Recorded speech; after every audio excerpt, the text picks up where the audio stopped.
Bonjour et bienvenue dans votre revue de presse de ce mercredi 26 décembre 2018. Le message de l'archevêque de Dakar à l'occasion de la célébration de Noël et l'élection présidentielle de février sont les principaux sujets évoqués par les quotidiens reçus ce mercredi au groupe Médias du Sud.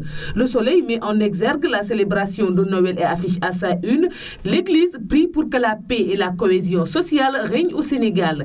L'archevêque de Dakar, Monseigneur Benjamin Ndiaye, a présidé la messe de minuit à la cathédrale Notre-Dame des Victoires de Dakar et celle du 25 décembre à la chapelle de Thiaroye. Dans ses différents prêches, le guide religieux a beaucoup insisté sur les mots vérité, paix et cohésion pour construire davantage notre pays, écrit le journal.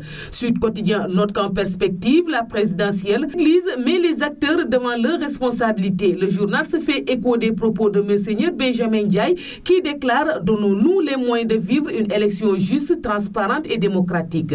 L'Église prêche pour une élection apaisée, salue l'AS.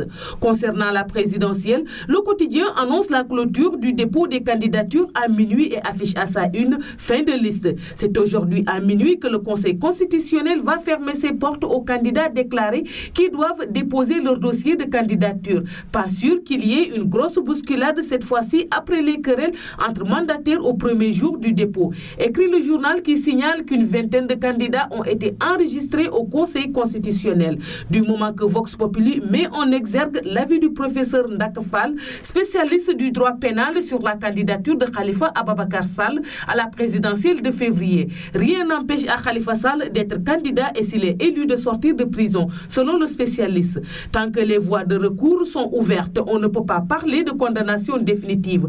Tant qu'il n'y a pas de condamnation définitive, Khalifa Sall est à la fois électeur et éligible. Et si la Cour suprême invalide la requête de Khalifa Sall, il a un mois pour introduire un rabat d'arrêt, déclare le professeur Fall. Du moment que l'observateur ouvre ses colonnes à Cheikh Bamba Dièye, leader du FSD-BJ et soutien de Khalifa Sall, dans cet entretien, M.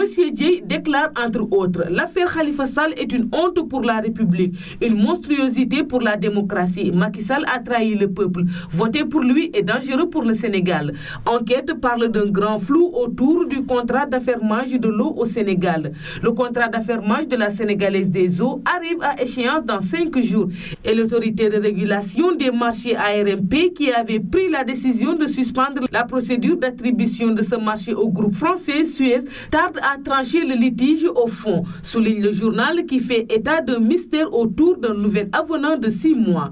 L'AS s'intéresse à la vie des immigrés sénégalais en France et titre « Un mythe qui s'effondre, nombreux sont les jeunes Africains, les Sénégalais notamment qui traversent la Méditerranée au péril de leur vie à la recherche d'une vie meilleure en Europe. Mais souvent, c'est la désillusion une fois à terre, écrit l'AS. C'est tout pour la revue de presse parvenue à la rédaction du groupe Médias du Sud. Merci et bonne lecture à tous.